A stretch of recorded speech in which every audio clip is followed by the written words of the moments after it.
رب بے نیاز نے فرمایا پہلا کام تمہارا یہ ہے جب تم پھر رہے ہو کلمہ طیبہ کو پڑھتے جاؤ، لا الہ الا اللہ محمد رسول اللہ کی کثرت کرتے رہا کرو۔ اور دوسرا تمہارے لیے حکم یہ ہے کہ تم استغفار کی کثرت کیا کرو۔ استغفار کرنے والا اللہ کا دوست ہے، اللہ کا محبوب ہے، اللہ کو پسند ہے۔ اور وہ بندہ جو توبہ کرتا ہے، ہر روزانہ کرتا ہے، ان کے درجات کو بلند کیا جاتا ہے، ان کی مغفرت کے پروانے انہیں عطا کیے جاتے ہیں۔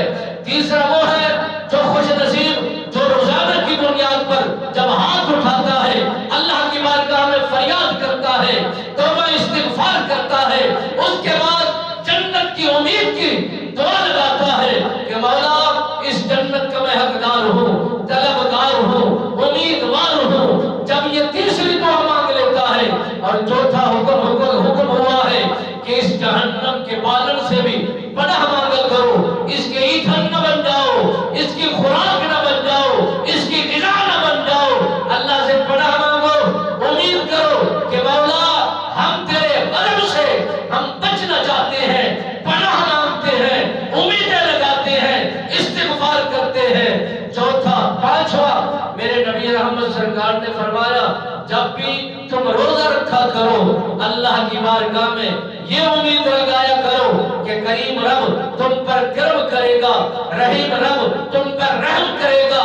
ہر چیز کا بدلہ سپرد ہو گیا ہے، ہر چیز کا عوض دینے کے لیے تابعدار ہو گئے ہیں، ڈیوٹیاں لگائی گئی ہے۔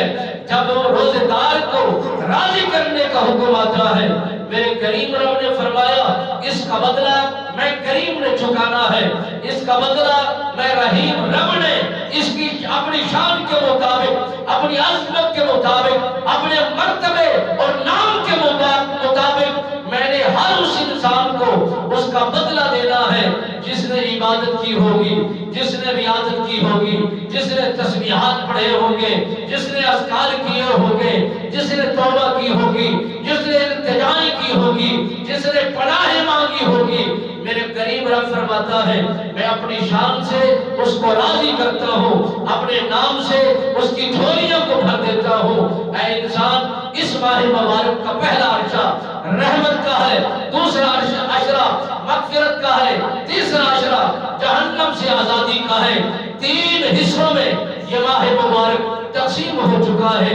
تیری مرضی، جب چاہے، جس وقت چاہے، جس طرح چاہے، جس انداز میں چاہے جھولیاں پھیلا کر تو دے، تیری جھولی پھیلانے میں دیر ہے، اس کے معاف کرنے میں اور بھر دینے میں کوئی دیر نہیں ہے۔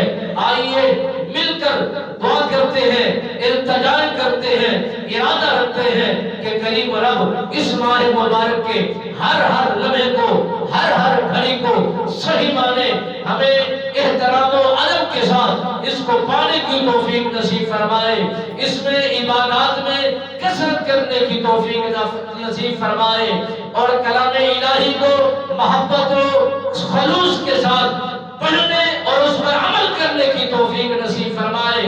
اجتماعی دعاؤں میں اپنے آپ کو شریک ہونے کی ہمیں ہمت و طاقت نصیب فرمائے۔ آمین ثم آمین وما علینا الا البلاغ۔